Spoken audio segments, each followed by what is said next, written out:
Welcome to Asian Pacific Voices Radio, where you'll find stimulating conversations that explore diverse topics and stories impacting our communities. I'm your host, Rasha Goel, and today I have a very special guest joining me. He is an accomplished film producer with extensive experience working on productions worldwide as an executive producer, unit production manager, and production supervisor. He has collaborated with renowned directors such as Christopher Nolan, Michael Mann, Gore Verbinski, and Catherine Bigelow. He's also produced blockbuster films such as Tenet, The Dark Knight Rises, Fast and Furious 5, and Pirates of the Caribbean franchise, also including other dramatic films such as Ali, The Weight of Water, Broke Down Palace, and Donnie Darko. And he's recently produced a film for Michael Mann based on the life of Enzo Ferrari in Italy. And right now he's working on another project for Universal with Lee Isaac Chung, who is directing. It is my great pleasure and honor to introduce Thomas Hayslip on Asian Pacific Voices radio show. We know that you have a very busy schedule, Thomas, so thank you for joining us. Oh, thanks for having me. It's a pleasure to be here. Oh, and thank you for being patient. I had to give you that long intro because of all the extensive and amazing work you've done. Before I jump into your career, I'd love to just talk to you a little bit about you growing up. I understand you were born in Vietnam and moved to the US as a toddler. Was there a particular moment that stands out to you that perhaps was challenging for you as an immigrant to this country? And how did you overcome that challenge? Yeah, I was born in Da Nang in 1970. We came to the States shortly thereafter, and my mom didn't like it. And so we went back and then came back again when I was 3 years old, which is, when it was starting to get really hot over there for the war. My father died about 3 months, I believe, after we arrived in America. And so the younger memories of that are not there for me. Luckily, my mother was able to remarry. That father died when I was 12 years old, and all of this happened mainly in San Diego. And so if you could imagine growing up in San Diego, post-Vietnam War, it had its challenges. A lot of military in San Diego. We grew up in a Caucasian neighborhood, and so there was a lot of the ching-chonging you would expect to get in the 70s when you're growing up as an Asian, or at least a half Asian. My father was Caucasian. In terms of overcoming it, I was really embarrassed growing up to be Vietnamese just because of the war and the way my mother approached living in America. She really held on to a lot of our deep beliefs, worship, Buddhism, those sorts of things. And so when I would come home from Little League with my friends that happened to fall around Tet, there'd be 10 monks in my front yard with a whole suckling pig and chanting and singing and all that stuff. And yeah, I'd had to turn them around and say, let's go somewhere else. It was just a bit much. But it wasn't until I actually moved to Hollywood and saw the amount of diverse people, that were there, that I finally started to understand, what my culture is and what it should mean to me. And I really started embracing it, in my early 20s. And I was actually really, really proud of being Vietnamese. And not so much because at that point, everyone was finally experiencing a big bowl of pho. So it was always like, hey, can I go eat with you? So, so it was just becoming more commonplace and less taboo to be Vietnamese. We were moving beyond all of the POW, MIA, veteran issues. And it really was a great place to be in my early 20s. And I think the way I overcame, some of the ethnic shaming, for lack of a better word, was to bring my friends to Vietnam and have them meet my grandmother in her village and actually show them how amazing my country was. And it's not a war, but it was actually a people and a country and a tradition and a heritage. And funny enough, I kind of got that playbook from my mom because she started bringing Vietnam veterans back when I was growing up in the 80s and 90s, before Vietnam was normalized, to show them that Vietnam was a country and Vietnam was a tradition and not just a war. And it helped them heal a lot. So they healed from their battle scars. I healed from thinking that I came from the enemy and now I'm living in the enemy's land. So I don't know, it's a little bit complicated, but it was just great making that transition from being embarrassed of being Vietnamese to actually embracing it. Yeah, absolutely. And thank you for sharing that. What really struck to me was the comment you made about embracing the culture and then realizing that I'm not coming from the enemy. I can only imagine how that sat during that time. And yeah, so thank you for sharing that. And I love how in our 20s is when we begin to embrace our cultures, because that's how I think also, being born into an immigrant family, for me, that's the thing too, where it was not cool to be Indian. And now here we are, right, in 2023, and everybody's all into the food and we want to wear saris and this is so cool in your music. So it's been Exactly. quite a journey. You've had such just an intense and diverse range also of roles in the film business. I mean, since 1991, you were a research assistant, production supervisor, and associate producer to unit production, being a unit production manager, producer, and an executive producer. So was there a formal education that was received for this kind of work? And then was there a person or a film that particularly inspired you to join this industry? My rise or my experience in the film industry started where everyone thinks it should start, from the bottom, working my way up. Now I realize that you should actually start at the top and work your way sideways, but Oh, really? that's for, that's for a different conversation. Okay. But yeah, so basically, I was given the opportunity to work on a film when I was 19, 20 years old. I was half-heartedly kind of maybe going to school in San Diego at that time, and let's just say that I was a kid and kind of not really figuring out where I was going to be. And so I was given this opportunity, and yeah, I basically packed my car, drove up to Los Angeles, and moved into a home with five guys from Oklahoma who moved to LA to be in the movies as well. And luckily, they had a room, and so I could actually have a place to live. But it's actually quite a funny story that the way that I started was, again, through my mom. A lot of what I've got is because my mom opened the door for me, and when I came in, I pushed my way in. So my mother is a philanthropist. She has NGOs, does work in Vietnam, humanitarian work with schools, orphanages, all of that stuff. And I helped her with her foundation when she was starting it off, and I was still in high school. At that point, my mother's book, When Heaven and Earth Changed Places, was optioned by Oliver Stone, and he was planning on making a movie of it and making it the third film in his trilogy. My mom had a fundraiser and invited Oliver down. I was very excited, and so I met him, and I asked him the question that any kid would ask a famous director is, how do you get started in the industry? And he flippantly responded, hard work, and then walked away. Oh, great. So what have you. And so my mom, came up later on in the evening and said, oh, did you meet Oliver? He's great. He said he loves you guys. He says you guys are really great. And I kind of keyed her in on our very brief conversation.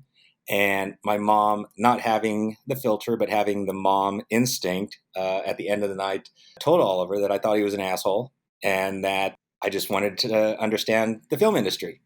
And the moment he heard that, he said, have him, give him my office number and maybe we can find him something. Wow. So I called at the office the next day, drove up to LA 3 days later, met with the coordinator, and had no idea what I was doing other than I was moving to LA to do something in movies. Yeah, I drove up to LA that weekend, started work on Monday, making $50 a day, and I was in hog heaven. And that was on The Doors. So I Wow. started off as a PA on The Doors in the office, and there was a producer named Alex Kitman Ho, and he was Oliver's producer, early on in his career on Born on the Fourth of July and Salvador and that sort of business. He kind of took a liking to me, and he was Asian. So surprise, surprise, we've got somebody in our camp, right? Wow. And so he basically told me, what are you doing here? Go back and finish school and then come up here. And I said, let me figure this out. And so I worked on The Doors. And when that was done, I moved to Dallas to put myself up as a local to work on JFK, and then moved to New Orleans to continue working on JFK because they weren't going to travel a production assistant. Okay. And from there, I just kept on working and moving my way through departments, working my way to where I wanted to be, which was a producer. And I was lucky enough to have Alex as someone who mentored me, who gave me the options and opportunities to either fail or succeed. But the interesting thing about the way I started, I believe, is that when people are telling you, go do that, in your mind, you think, well, I can't fail because they just told me to do it. They trust me enough to do it, so I'll go do that. Only now do I realize what they were asking me to do were challenging things. Go to Africa, set up this game reserve for the Ghost in the Darkness. Go to France and set up the reshoot of the ending of the Ghost in the Darkness because it's being rewritten now. Now we've got to shoot it all on a stage in France because we needed the French lions. So as Alex would send me places, and again, I think he goes by A. Kitman Ho, but as Alex would send me places to do things and basically say, call me when it's ready, that's how I was wired, which is like, I'm going to go there. I'm going to do it. And there's only one answer, which is to achieve. I love that. To achieve. Okay, I have to just say, Thomas, I just feel like this was all destiny for you, though.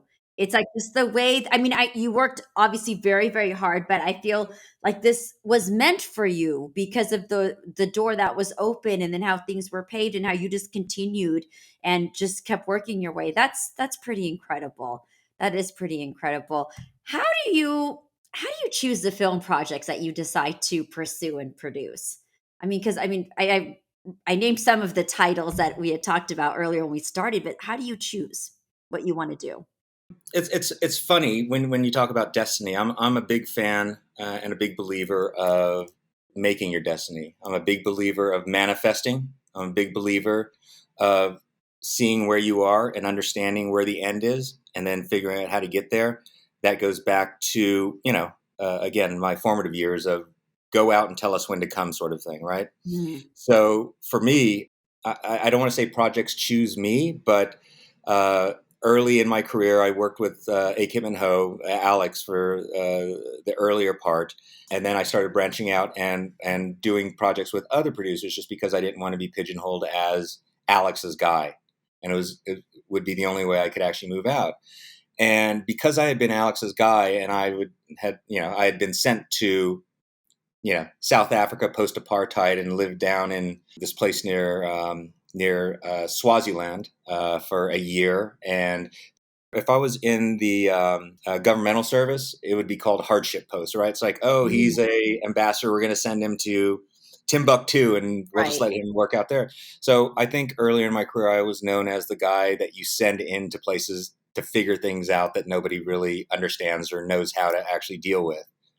So I spent a lot of my life on the road, mainly because they needed a guy that had a skill set that I had, which was the ability to sit with South African tribal leaders and know enough South African so that when they spoke in front of me in Afrikaans or their dialect, I would know the key words, let them speak, and then I would be able to say, hold on, why are you saying that? And then they'd freak out and I'd be able to close a deal and move on. It became a thing where it's like, oh, if there's this difficult project, we'll send Tom in there. He'll figure it out. He'll let us know when to come. And so as I moved through my career and realized that I didn't necessarily want to spend, a year in Ghana or 3 to 4 years in the Caribbean on the Pirates movies over, very small islands and all of that stuff. I started just moving up into working with great filmmakers. And again, with, one of my first projects without Alex that was a big challenge were, the Pirates movies. I was basically tasked with going down to the Caribbean and finding Port Royal. And the requirements for that were basically, a deep water port, 2 big headlands on the side that the boat could come across, and the ability for our boats to get in there. We need to build docks, and no one likes anyone to build in marine environments and all of that stuff. So there are really tall requirements. But again, Disney sent me down there, and that's where I went and spent 60 days working from Florida all the way down the Caribbean line to Venezuela, up the coast through the Yucatan, and then back around the Gulf Coast to find it. And we finally found it. And then I spent the next year and a half of my life down there. Oh, incredible. So you definitely have a lot of travel. By the way, one of my favorite franchises. I absolutely love that Oh, franchise. thanks. And Johnny Depp's work in it, just absolutely incredible. So with all your work and all these different films that you've worked on, what from your perspective would you say makes a successful film? It's funny, again, when you choose a project or the project chooses you, you think of it, all right, it's a job, it's this, it's that, whatever it is, right? A successful film for me is working with filmmakers who enjoy working together. There's Oh, nothing worse than working on a difficult film with people you don't like. Okay.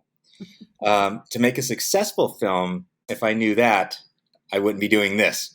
Uh, so, for example, when we were making Pirates of the Caribbean 1, I'd have conversations with Gore Verbinski, the director, and say, hey, how are dailies looking to you? Is everything going all right? And, his response is, hey, we're making a popcorn movie. It's going to be great. And, Gore, he's done, The Ring, he's done some other things. And so for him, this was kind of like, we don't know what it is, but right. it should be fun.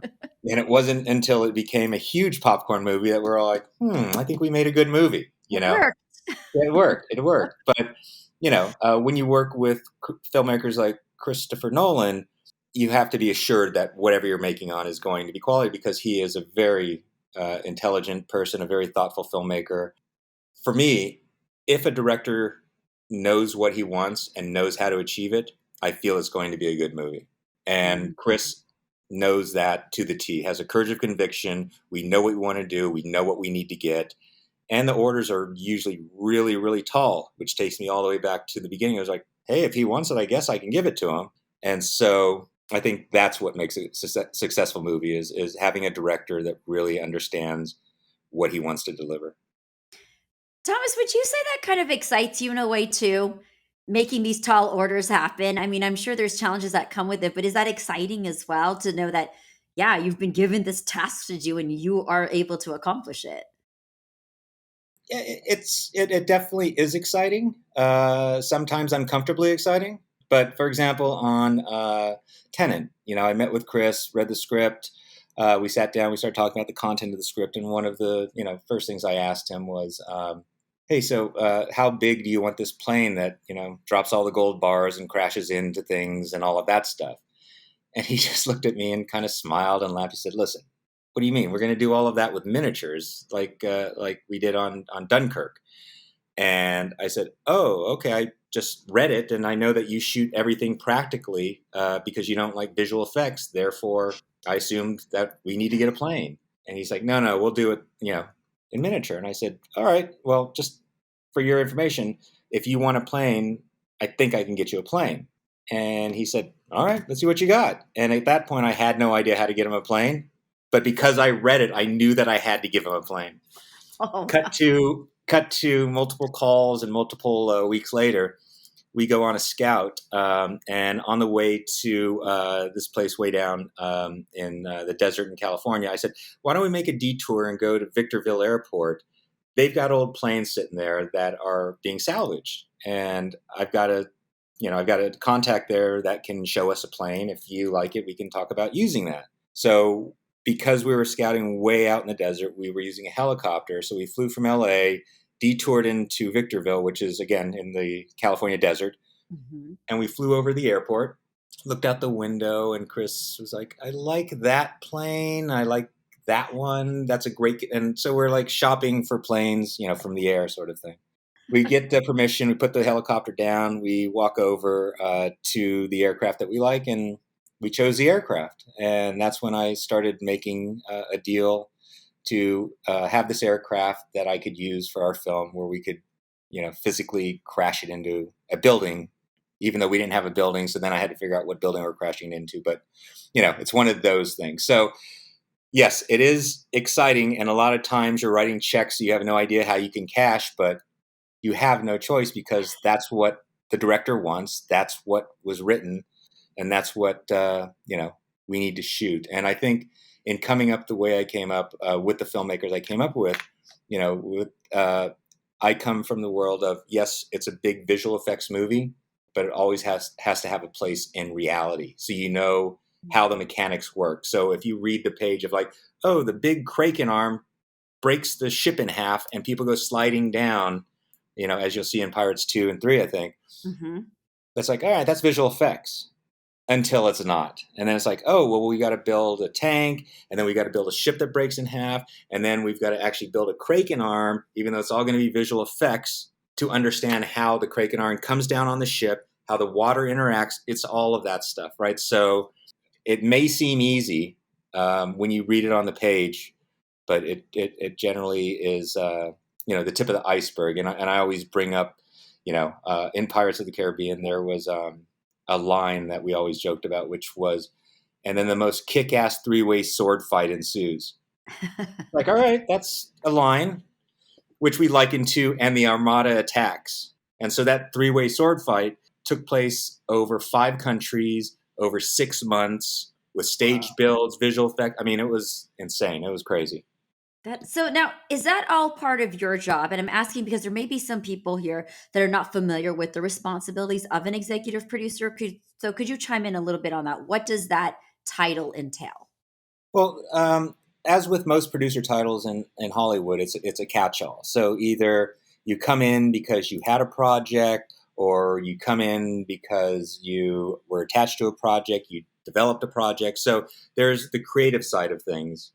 Where I found a book or I found a property and I'm bringing it to a studio, and then we're going to attach cast, and then we're going to figure out what financing is or what it means, and try to get that greenlit. I saw early in my career Alex spending a lot of time trying to package projects like that, and I worked with him on building budgets and production plans and all of those things. And I realized that's not where the fun is. The fun isn't trying to get people to agree to make the movie. The fun is actually making the movie. So as my career progressed, it goes back to, your question of how do I pick a project? They started calling me and saying, hey, I got this project. Are you interested in looking at it to figure out how we make it? And so I shifted into more of a physical production guy, which is, all right, you want to do this, this is how we're going to do it. This is my plan. We'll shoot it in this place. We'll shoot it in this state, in this country for these reasons. And that's kind of more my forte, is that a studio will come to me, or a filmmaker or a director will come to me and say, hey, I've got this project. It's set up at a studio. It's not greenlit. Don't know how to make it. Don't know how to make the money work, but they're willing to maybe give us this much money to make it. What do you think? So I'll read the thing and then try to figure out the production plan. And my gut really speaks to what I think it's going to cost just from experience. So I'm that type of executive producer, which is basically, like a line producer. I also deal with cast and casting, not necessarily on the decision side, but on the deal side. But it's a very collaborative process. So if you have a film and you got money and you've got an idea of cast, I could probably get your movie made for you, physically made. All right. That's good to know. Yes. No. And speaking of all the, with the slate of films and series that you've done, what would you say has been your favorite till date? Like your most rewarding film? And then what has been perhaps the most challenging one for you? Again, it's always one of those questions, which is akin to what's your favorite food or what's your favorite song, right? It's like, given the day, it could all be different. And for me, always in hindsight, every film was great because you are detached from the pain of actually making the film. I would say, as for, I guess, my favorite film, I think it would be the first Pirates of the Caribbean, just because it set, an entire cultural norm for what a pirate was. And every Halloween, you'd see the kids, and then the teenagers, and then the adults, and they all wanted to be Jack Sparrow, and they all wanted to, do that. And the film was a lot of fun. It was really challenging to make. I mean, I've got stories that would bore everyone to tears about how to get a crew of over 500 people onto an island where the biggest plane that could land could only seat 38 to 58 people, depending on luggage load. Oh my gosh. Did you have Yes. multiple trips then? No, because we needed to get everybody out at one time. So what we ended up doing was, we shot the first Pirates of the Caribbean in St. Vincent and the Grenadines.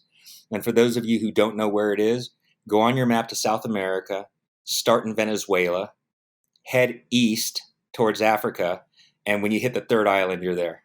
Trinidad, Tobago, Grenada, St. Vincent and the Grenadines. Closest thing to St. Vincent and the Grenadines is St. Lucia. And again, everyone's got to get a map out for this. So what we had to do was we flew the entire crew in on a big charter into St. Lucia, rented high-speed ferries from the neighboring islands, met everybody there, offloaded the plane, offloaded equipment, offloaded everything, got them through onto boats, and then went an hour down to St. Vincent and the Grenadines. And so for me, that was really important, was the impact we made to this small island nation. I had direct conversations with Dr. Ralph Gonzalez, who was a prime minister, Peter Francis, and who was the finance minister. And the way we made it work was full support of the government, full support of the people, and just adding a lot to their economy. Honestly, because they were not used to anything of our size. The cruise ships would come in and leave. They would never stay. We had to go in and we had to upgrade and renovate almost every hotel. We had to upgrade and renovate houses, which included running internet to the houses, shipping in containers and containers of IKEA furniture to redecorate and renovate the houses so that we could put departments in the houses. So it was. And that's all on you, right, Thomas, to kind of help facilitate that? This is my plan, because I didn't want to go to that island, and the only reason we went there because there was nowhere else to go. And originally, I was trying to sell Saint Lucia and Trinidad and Tobago. Those were two big islands that could support us, that had government incentives to a certain extent. But when we were flying from Saint Lucia to Trinidad and Tobago, Gore looked out the window of the plane and said, "Hey, Tom, I'm not quite sure what that is down there, but go there." And it was basically a rock in the middle of the ocean. And I'm like, I have no idea where we are. And this is before smartphones and all that stuff. Right. I'm like, where are we? Where are we? And I finally figured out where we were. And so when he left, he said, "Go to that island, tell me what's there, and then we'll figure it out." And so I went there, and it was an island called Alderaan, in waters called Kikumjeni.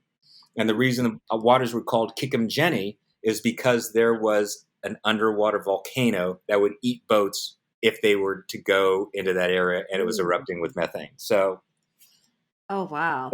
so I went to that island, and it didn't work.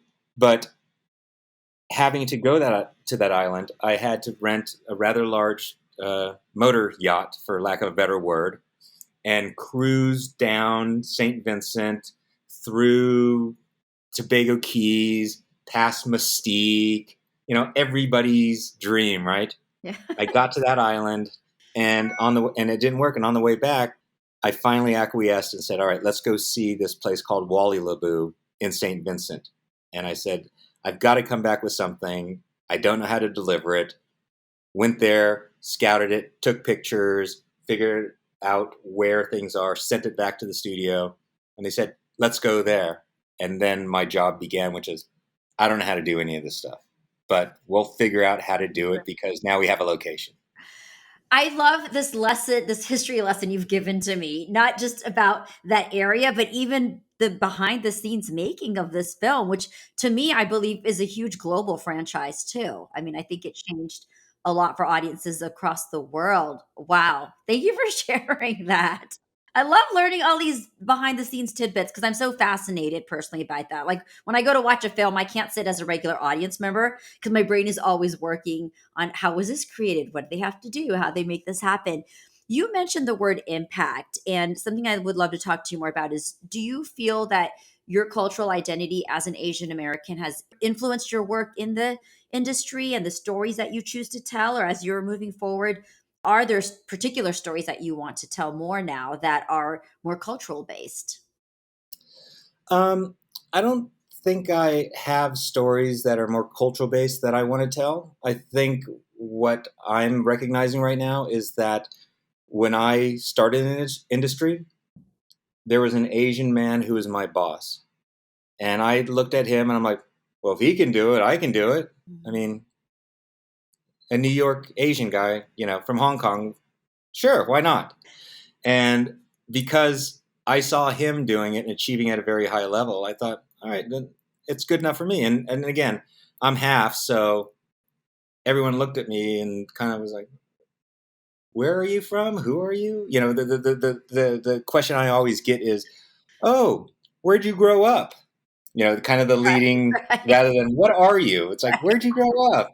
Like I grew up in San Diego. They're like, "Oh, near Mexico." I said, "Yeah." Spend a lot of time. It's like the continual leading of questions, right? And so, What and are so I you, finally, Thomas? that's the thing. So I finally cut it off. I was like, listen, I was born in Vietnam, blah, blah, give the whole story. And like, oh, you're Vietnamese. I'm like, half Vietnamese, half Scottish, because my father's last name is Monroe. Therefore, I'm Vietnamese Scot. And so people were like, okay, now we know. And then we would just move on. But for me, I think my impact is hopefully letting people of different cultures know that, yeah, there's a place for all of us here. And you look up and I'm, where I am, thank God, and doing what I do. And I tell everyone, you can do exactly what you want to do. You just have to believe in yourself. You have to will it. You have to understand. You have to have the courage of your conviction. And you got to put in the time. You can't wake up and get to where you want to go unless, of course, you start at the top and move sideways. Then you can. So, But that must you be know, rare, Thomas. I'm sure that doesn't happen for everybody. I try to make it happen for as many people as I can. So, Oh, that's amazing. so a kid, comes to me and says, "Hey, can I work as a PA or whatever?" My response is, "Well, what do you want to do?" Their response is, "I want to direct." My response is, "Go direct something. I can't help you on a major studio film become a director." "Oh, well, can I be the director's assistant?" My response usually is, "So you can get him coffee and make sure his storyboard's in order and do that sort of stuff." I mean, I said, listen, I say to these guys, or I say to these people, you should do what you want to do and don't waste a lot of time getting there. If you want to direct something, I mean, now with TikTok and the way, Yes. and again, it makes me sound really old. The way these kids are making movies every day, it's like, just go do it because you can. Just you can now. When I was growing up, it was kind of like the old, oh, should we all pitch in and buy a Super 8 camera and try to make our own movie? Or it was that sort of thing. It was unattainable because you had to go through so many steps to actually get there, right? And I remember, when I was 20, 21, 22 years old, getting together with friends and just making, spec commercial projects because someone wanted to be a director, and the only way they could be a director is to go out and make a spec commercial project and maybe get a commercial somewhere, or make a featurette short or make a sizzle reel, and people would say something. Now you go out and make your own movie on your Oh, iPhone. yeah. It's easy. I It's mean, it's so easy much. if you have the creative impetus, but Yeah. I think the tenacity and the dedication. What do you think what's your perspective of the current status of Asians and Asian Americans in the television and film industry, specifically in terms, I would say, of on-screen representation and involvement? um, on-screen representation and involvement, I think, has grown over the years.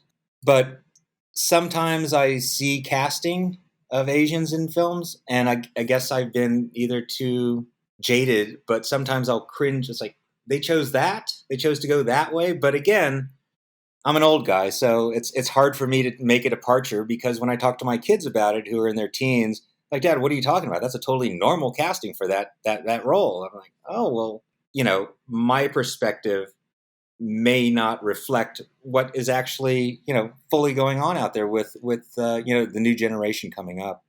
Right. I embrace diverse hiring. I endeavor with my crew, with the studios, with everybody to do that on every film. We always want to look everywhere we can look for new people because, to be honest with you, all the people I came up with in terms of, department heads for, everywhere from camera to special effects to every department. They're all older than me, which means they're probably all getting out of the business, which means I've got a whole new group of filmmakers I need to either find, embrace, or trust. Right. So on Obi-Wan Kenobi, we were presented with the opportunity to work with Chung-Hoon Chung, who's, a Korean cinematographer, to people like the costume designer I'm working with now, Eunice Jera Lee. She comes from low budget, independent, but you know what? The director was interested in her. She has a great eye, a great vision. She comes recommended from filmmakers who've worked with her, and now she's doing a big summer tentpole movie. And so that's what I think is important: is kind of looking away, getting out of your comfort level.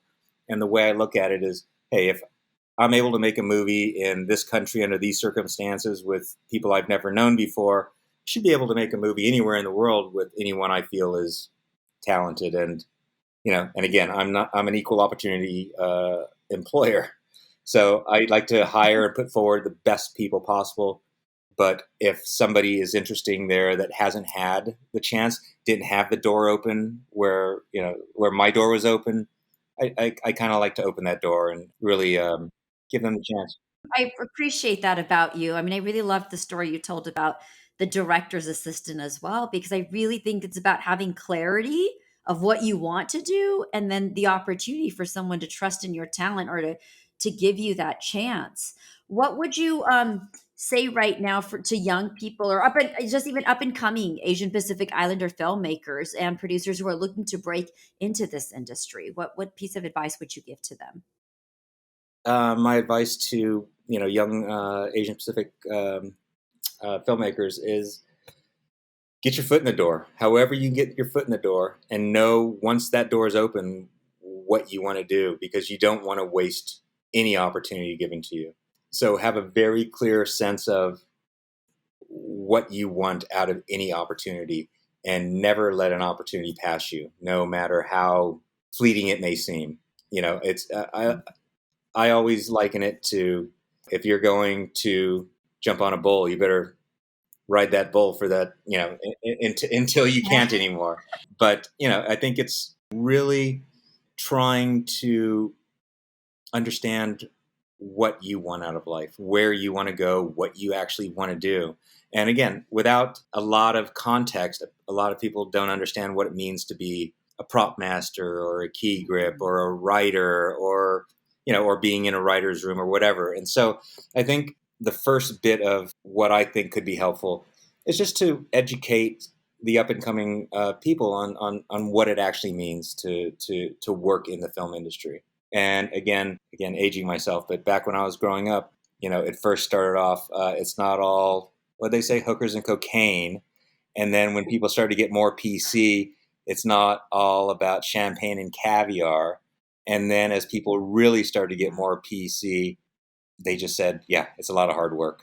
It's not all about the glam. It's definitely Just let me tell you, after being in this industry for over 30 years, I still have to make sure the toilets are parked in the right place and the caterer's serving food on time. right. That's part of the job, I bet. Part of the job, because if you miss that piece, the actors aren't going to be happy, the director's not going to get what he wants, you're not going to make your day, and it goes sideways. So it's really just, understanding it all. Well, and on that note, I'm gonna wrap up by asking you this. After being in the business for more than 30 years, what keeps you excited about working in this industry? What keeps you going personally? It's very funny. It's every year I tell my wife, 25 more years of this, we should be okay and we should be able to retire.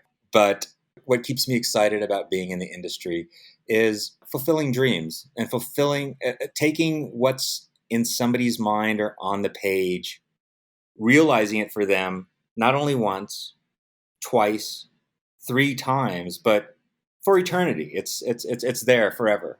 Somebody writes on a page, we will jump off the IFC buildings in Hong Kong and fly a C-130 down, the middle of Victoria Harbor in Hong Kong after 9/11 at low levels. It's like, all right, not quite sure how to do that, but that's what you want to do. That's what we're going to do. And then you figure out how to do that. And that's what is really great, is just, it's dream fulfillment, really, to be honest with you. And so if you wake up every morning and you're able to fulfill somebody's dream, not only the directors, the writers, the studios, but some kid in 40 years, it's dream fulfillment. And I think that's what kind of keeps me going. Is I'm not the hub that keeps it all together, but I'm a spoke in the wheel that helps the wheel to roll. So as long as I can do that and people can enjoy it, not only while I'm here, but later on, and my kids can say, oh, yeah, I think my dad worked on that. It's, it's something. But I got to tell you, my kids don't care that I work in the film industry. No, not fazed by it at all. I try to like get them to set to like see what's happening. And and they're just like, oh, Dad, sure, we'll come. And they'll come and they'll look and they'll say, okay, can we go now? Are they interested in working in the business at all, or no? Yeah, I think they're interested in it. But again, whenever the funny saying in my house is, when Dad goes on location, the family goes on vacation.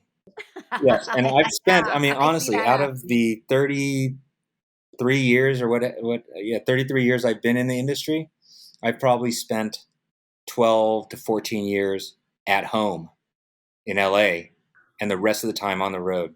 That's exciting when you're younger. When you get older, it's like, I kind of like to be at home. But, right. I'm very blessed to have the opportunity to travel, work with the filmmakers I work with, and help fulfill their dream and help fulfill the dreams of people who are looking forward to seeing what these guys are making next. I think that's really the good part of it. Well, I'm going to call you the magic man, Thomas, because I feel like you have such a huge part in making the magic happen, both professionally and personally. So I want to thank you once again, because I know you have a very busy schedule. You're filming right now too. And it is such an honor and pleasure for us to have Thomas Hayslip on our show here on Asian Pacific Voices Radio. And we'd also love to hear from you, all of our valued listeners, about any suggestions that you may have on topics or future guests. And don't forget to subscribe to your favorite podcast platform, as well as follow us on Twitter, Instagram, Facebook, and YouTube.